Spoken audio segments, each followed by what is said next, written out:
Hello again.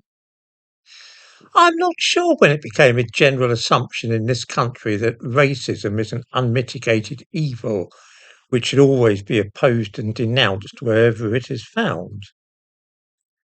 This seems to me an absurd stance to adopt. I spoke this morning about the fact that the differing IQs in various parts of the world may be connected with different genes, a belief which is, without a shadow of a doubt, a type of racism. Why, though, is such a possibility regarded as being dangerous or wicked? Who is harmed by it? And more especially, what is the nature of the harm which such an idea might cause? There's no doubt, of course, that racism can cause harm and be used for bad purposes. But then the same is true of socialism and Christianity, and we don't view them as being obviously undesirable.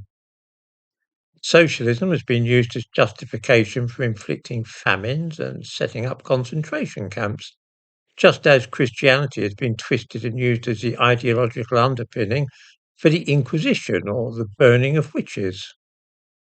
These aberrations do not make either socialism or Christianity bad things in themselves. In much the same way, racism can be twisted and used as an excuse for persecuting and mistreating ethnic minorities, but that doesn't mean that it is inherently a dangerous or harmful idea. Let us for a moment imagine that many people in this country subscribe to a form of racism, which may, for all I know to the contrary, be true. Suppose that many of us think that the average IQ of black people may be lower than the average IQ of white people. How would this belief harm anybody? Obviously, we're talking about average IQs here. So there will certainly be black people with very high IQs getting into Oxford University. There may be fewer proportionally, though, than white people.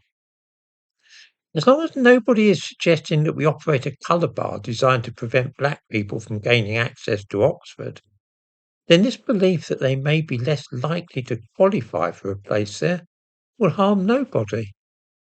As long as the entrance criteria are applied fairly and without regard to skin colour or ethnicity, then black people are not affected by that racism. The same is true of applications to study medicine, to enter teaching, rent property, buy houses, open bank accounts, and every other aspect of life. As long as the processes for all these things are fair and do not discriminate against anybody on the grounds of ethnicity, then private beliefs about inherited levels of intelligence are completely innocuous and cannot harm anybody. Of course, racism might also provoke people into beating up members of minorities or attacking their places of worship. And in such a case, those actions are indeed wicked. But it's not only racism that makes people behave in that way. Religious prejudice can have a similar effect, as can political beliefs.